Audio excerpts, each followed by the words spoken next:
It also provides a legal framework for Delimitation Commission to readjust the constituencies based on the latest available demographic data. Article 82 is sought to be amended by deleting the third proviso that mandates delimitation only after 2026. It provides the government the ability to use pre-2026 census data to draw geographic boundaries of constituencies. Article 334A is sought to be amended to allow the 33% reservation for women to take effect immediately by bypassing the earlier stipulations of the 106th Amendment Act of 2023, which is the Nari Shakti Vandan Adhiniyam. This amendment is vital as it facilitates the 33% reservation for women immediately. Madam, I rise today in this House, not in my personal capacity, but on behalf of the 650 million women of this country. I rise today, Madam, as a proud member of that party that has changed the narrative of our country from women's development to women-led development, and that party that heads the government that at every juncture had sought to give solutions to the challenges that women face in our country, right from Beti Bachao, Beti Padhao, Sukanya Samruddhi Yojana, Pradhan Mantri Awas Yojana, Jan Dhan Yojana, Matritva Vandana Yojana, Matritva Surakshit Yojana, Indra Dhanush Yojana, Shauchalay Ka Nirman, Lakpati Didi, Drone Didi. These are just a few, Madam, but there are many more. I also stand the proud daughter of that state which was prepared to empower its women or its daughters even 4 decades ago. I stand in this House, Madam, as the proud daughter of that leader who provided equal rights and properties to the daughters of his state even 19 years before the national law was made. I stand as the proud daughter of that father who actually provided reservations for women in the Mandal Praja Parishads and Jilla Praja Parishads even before the 73rd, 74th Amendment. I stand here, Madam, as the proud daughter of that father who provided 30% reservations in government jobs for women to convert them into administrators and officers. I also stand as the proud daughter of that leader who established the first women-only university in my state. I stand as the proud daughter of that leader who established women police stations in the 80s so that no aggrieved woman would actually not be meted justice. And that leader is none other than late Shri N.T. Ramarao. Sir, Madam, today we gather here not merely to discuss a policy, but to settle a question that this republic has been asking itself since the first day of independence. Do the women of India belong in the rooms where the nation's decisions are made? The women of this country, Madam, have waited long enough for justice and for the rightful representation in the House. Generations after generations, women are told that the world outside does not belong to her. And what begins as an exclusion and persists for a long period of time begins to feel very natural. The bill that we debate today, or the bills that we debate today, is the final intervention to change that perception. Women during the freedom movement, Madam, had participated alongside men. They did not do this as mere supporters of the movement, but they did it as architects, as foot soldiers, and as the very conscience of the movement itself. Women believed at that point of a time that the nation's liberation was their liberation. When the moment had come to pen the founding charter of this republic, India was blessed with an architect of extraordinary vision. I speak of Baba Saheb Bhimrao Ambedkar. Baba Saheb firmly believed that freedom proclaimed without equality guaranteed is no freedom at all. Therefore, at this very founding moment of this republic, he did not ask the women to wait, but he placed equal rights and equal opportunities for women as the very foundation of our constitution. So every woman sarpanch, every woman judge, every woman officer, and for that matter, every woman parliamentarian stands on that very foundation that Baba Saheb had laid. As proud citizens of this republic, we bow our heads in deep and enduring gratitude to him. This, madam, is not a reform that appeared suddenly before the House. It faced an arduous journey, a long and unfinished journey. Its early traces go back to even before independence, when the Government of India Act was made in 1935, which provided limited space for women representation. The question, however, did not disappear with the attainment of freedom. It traveled along with our republic, waiting for resolution. The decisive moment had come in 1989 when a constitutional amendment was passed in this House, yet could not be completed. The moment, however, did not fade. Under the leadership of Shri Atal Bihari Vajpayee ji, the issue was brought back with clarity and with conviction, and bills were introduced in 1998 and 2002, ensuring that the demand for women's political representation remained firmly on the national agenda. There have been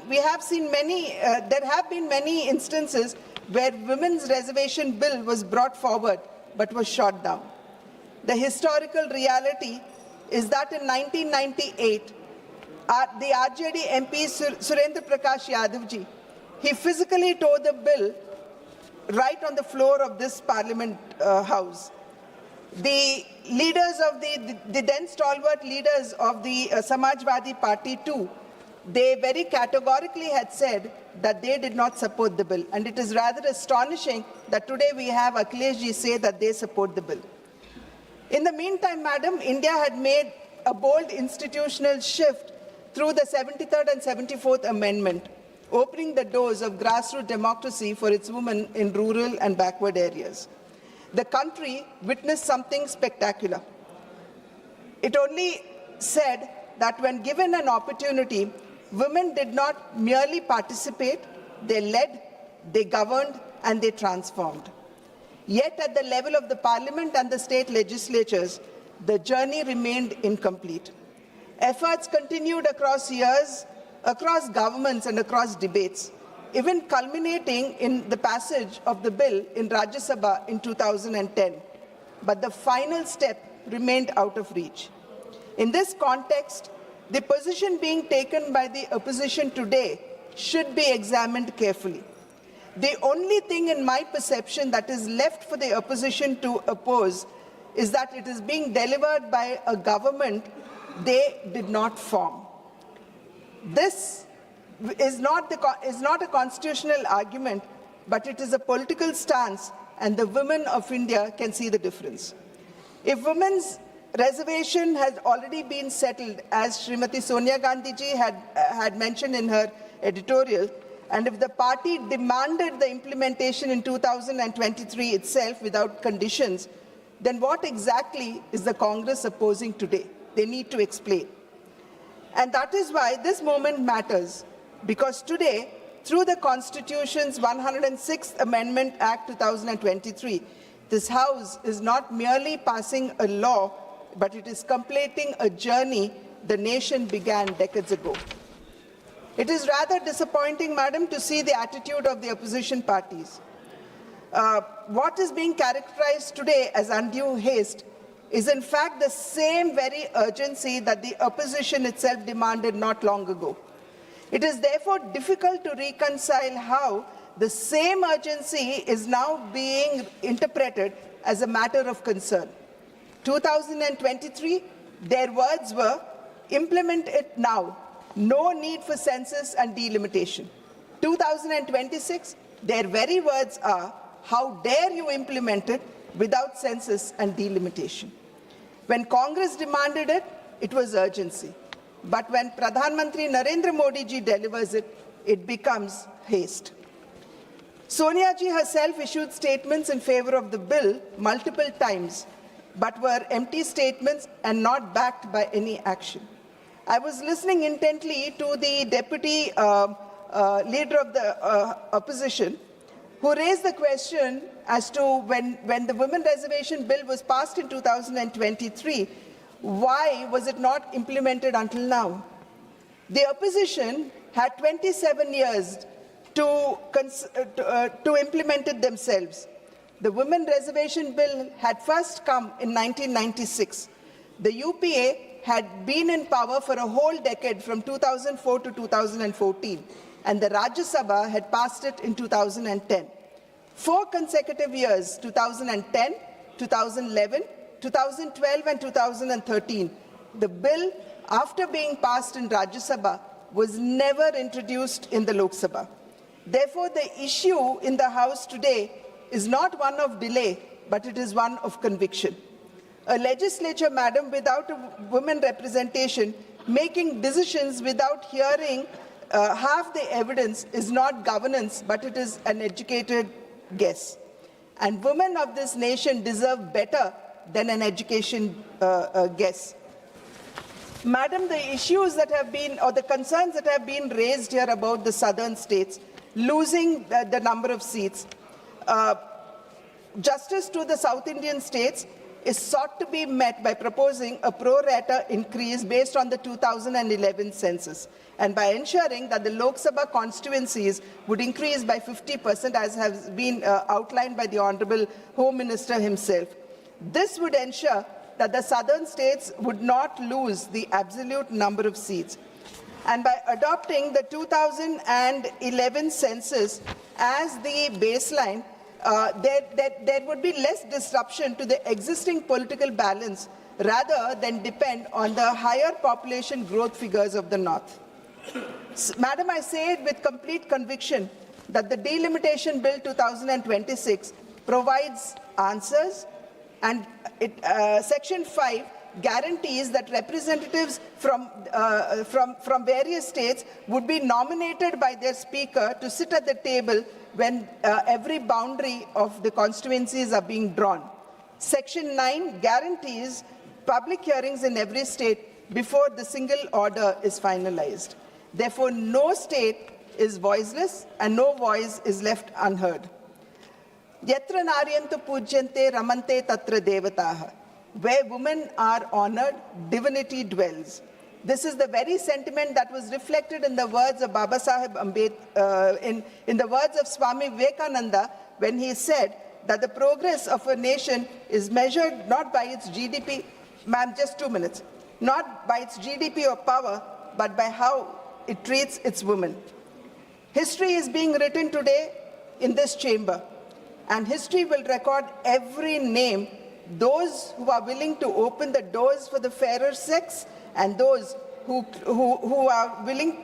choose to keep it shut. Looking beyond politics, I know on which side of history I stand. Looking beyond politics and supporting the passage of these bills, madam, we need to remember that even as we pass them and even as we support them, we are standing for our mothers who gave their everything and asked for little. We are standing for our daughters who are watching and waiting. And we are standing by the women who stood at the threshold and were turned away. And last but not the least, we are standing by Baba Sahib Ambedkar, who wrote the law and made this moment possible. Jai Hind. Shrimati Joba